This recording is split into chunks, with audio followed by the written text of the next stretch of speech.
Snickers. Hi, my name is Heather, and my baby's name was Justice Leon Minch. Actually, I shouldn't say the last name, huh? Justice. Okay. And how old was Justice when you lost him?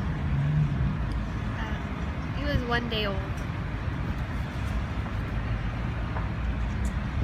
Okay, so tell me, Heather, about your pregnancy. And was it a normal pregnancy? Did you have any problems?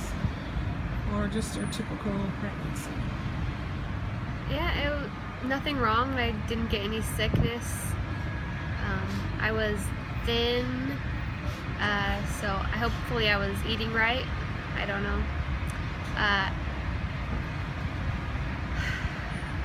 I had a late ultrasound, and that's when they were concerned and checking and did another they didn't tell me what was going on, and checked another ultrasound to see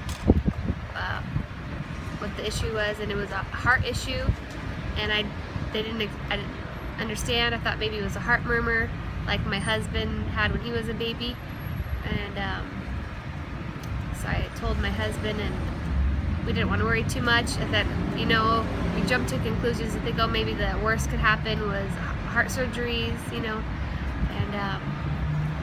so we do more ultrasounds and find out,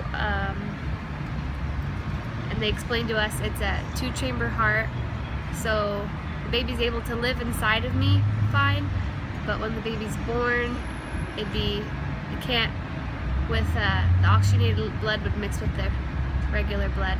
And then there was a little valve missing that they tried to find for several hours. They couldn't find it.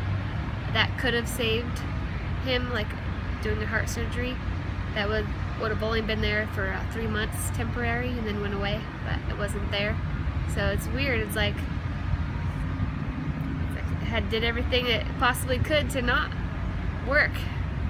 I don't understand why I would have gotten pregnant in the first place if it wasn't, he wasn't gonna live. So I gotta find some meaning and purpose for this.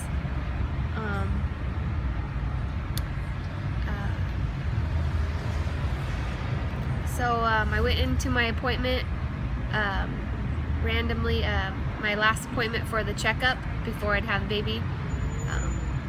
They wanted me to have a C-section. We talked about it beforehand, but I wasn't comfortable with that. I wanted to have a natural birth at the birth center where I was supposed to be, and be able to have one in the future, because you're not able to go there if you have a C-section. I went to my last appointment, and they did the ultrasound checkup and found the fluids were low and the heartbeat was irregular. So she decided that I should do an emergency C-section at that point, and she called the ambulance to take me to the hospital right next door, which I could have just walked over, just to cover their butts. And it's weird. They're calling people and stuff. Got there and checked it again, and his heart went back to normal, and then so I was able to just wait for my family to come, my husband and my sister, and decide what to do. And it was pretty much decided baby was gonna come out that day. It was due that week anyways. He was, I didn't know it was a boy or girl at that point. So my sister came there, and sad. The doctor came in, the specialty heart doctor, and she tried to explain to me what she thought was going to happen. She said if the heart rate was below like 18% or 20% or whatever, below 20%, that they would not choose to not take the baby and give it heart surgery, life-saving procedures. They would just give me the baby, and I'd be able to hold him until he went to heaven. And so I was never believing any of this was going to happen. I was still believing for my miracle. She said, yeah, so she believed that was baby, I guess, I forget the words exactly, but she didn't believe the baby was going to live unless it was the miracle that I wanted. So I took it well, because I still didn't really believe it, I think. And so, but I didn't really understand that my nurse friend had to actually translate that to me, because their doctor language doesn't really explain it to you very well. And so, but I did cry some, and it was sad. And then so like at 8 p.m. Went into surgery with my husband and the baby, and they cut me open, and I looked, and the baby came out, and he cried, and I was crying, and I was like a happy cry, because he was alive and crying. And so I was like, let's name him Justice. They told me it was a boy, and I was like, let's name him Justice, because I thought he was gonna live. And then they check his heartbeat, and I overhear in the background, it's like 18% air. So I was like, oh no, I guess I figured that, kind of heard that they were gonna give me the baby. And they handed us over the baby, and we held him for forever. And we moved to different rooms and kept holding him, and then some family came in, but I continued to hold him. Only me and my husband held him a little bit, and he was, making his little baby noises, and he never opened his eyes. And I wish my son could have seen him earlier, but they wouldn't allow him in that one room. But he saw him at the end. My other baby, that's 3, Blade. He died the next day early, and I think I could kind of tell when he took his last breath.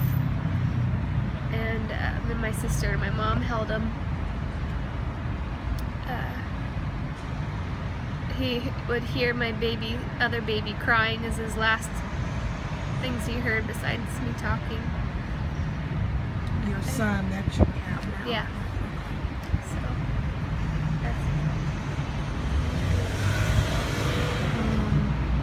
how did you handle the loss emotionally? I don't know. I think I was kind of numb. I held my baby for, I don't know, up to a week afterwards. He's just like the sleeping baby. It's like not much different. And but his color would change eventually a little bit. And we did like a little bath thing for him, and dedication, and some pictures. But it was a very emotional time for my family. I think I was kind of mean to people, maybe a little bit. I don't know. And then people abandoned me in the hospital. I felt I was like all alone, and that was hard. People should have more understanding in that situation. But I wouldn't say I was like that mean, but I was just short or something. And then so. How did your spouse respond to the loss? My spouse, he cried a little bit during the time, but then he wanted to hide away. I think it's just the way he is. He doesn't really talk about it on his own much. I have to bring it up to him, so that doesn't help me. I wish he would. I think he's always been the type to just bury things, because his family I don't think they ever talked to him about issues. Like, they would just put it under the rug like it didn't happen. And I want to recognize my baby and always, have it like he's living forever, not just forget about him. And I wasn't weirded out by the fact that he was gone. He was still there. I wanted him to experience that with me, and at some point he left and didn't want to see him anymore. And then he held my baby ransom from me, my other one, until I would give him up. And then he'd come back, and I felt very angry and betrayed by that. My mom, she was crying hysterically. They almost admitted her to the mental hospital. Yeah. But I've been mostly numb. I think later on, bits and times of crying since this past year. It was about a year ago this happened. So what did you do to cope with the pain? Well, I go to church and I pray and sing and just go to counseling now and talk. And there's the Empty Cradle meetings too now that I went to after a year. I don't know, just dealt with it. And I was just very, very anxious to have another baby and still haven't had one yet, so I don't feel settled. I don't think I'd feel more settled if I'd get pregnant again real quick. So my husband, I wish he was more helpful with that.